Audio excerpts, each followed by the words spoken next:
How far? On today's episode of Why You Can't Defend Nigerians on the Internet, I'm sure we've all seen that video of that auntie with her 3 sons that are stuck in Ireland. My own question is, auntie, which gang is threatening you? You enter internet, they plead, they cry, say gang they threaten you for South Africa. Now why you run? Which gang they threaten you? What do you do? What gang go they threaten? Auntie! Hey you guys, some news from Ireland. The Oyenkabi family alongside 59 others have been deported back to South Africa after their respective applications for asylum in Ireland were not accepted by the Irish government. They left on a chartered flight on the 1st of March, so yesterday, which arrived this morning in Johannesburg at 4 a.m. The family garnered a lot of media attention when their community members came out to stand against their deportation order, with 5,000 signatures received for a petition. One of the sons in the family specifically was due to write his leaving certificate, which is an equivalent of a matric certificate, in the coming months. And so this deportation really will have destabilized an important aspect of his life. The family were deported alongside another South African family which received a lot of media attention in Ireland as well, the Dep0rted of Springs, who arrived in Ireland 5 years ago and, according to the Irish Examiner, had a asylum claim that they were being harassed by gangs on their farm in Springs and had to flee the country for their own safety. According to the Irish Examiner, this family also has had their farm recently stripped of materials, and so they have nowhere to go when they arrive back in South Africa. Both families suggest that they do fear for their life upon arriving in South Africa. Both of these cases are unfolding in a global climate where migration is being heavily discussed.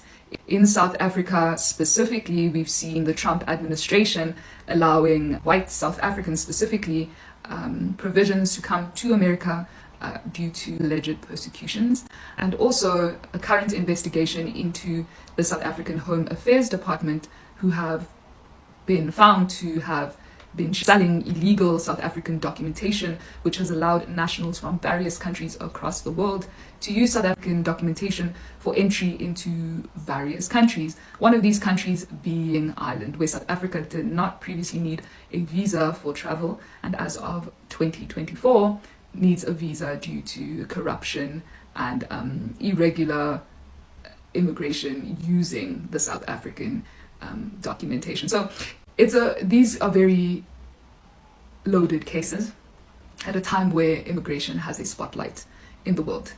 I really have appreciated the comments. I read every single one, and especially comments from immigration specialists or people who have understanding of migrations. So let's keep talking about this and let me know of your thoughts. How far?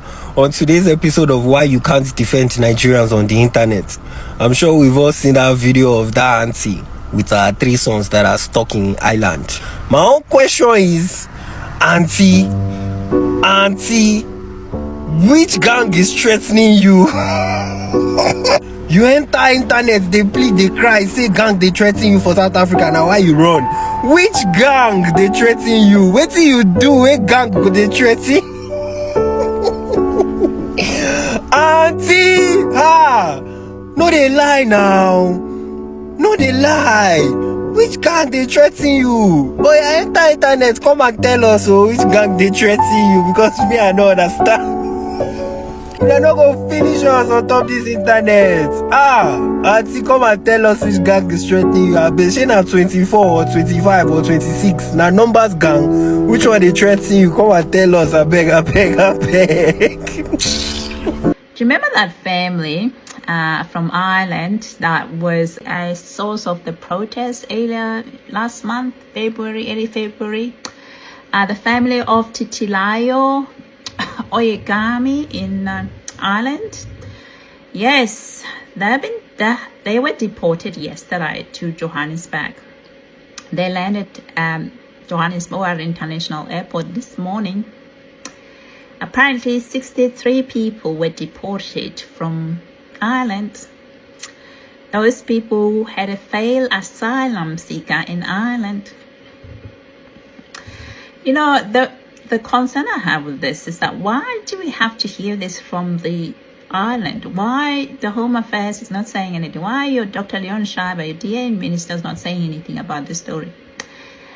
You know, after this scandal, what we had that, you know, the Home Affairs turned the visa, permanent residency, citizenship into a marketplace. You would think that an institution that has lost so much credibility would be upfront about what's going on here.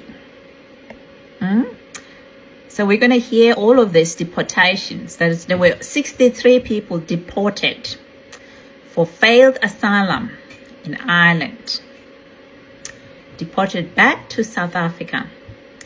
These are the consequences of when Home Affairs turned permanent residency, citizenships into something that people can buy.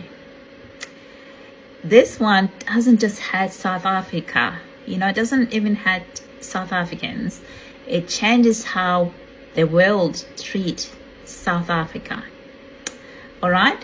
When someone fails asylum in Europe, usually they get deported back into their own country of citizenship or the country where they had the legal resident status.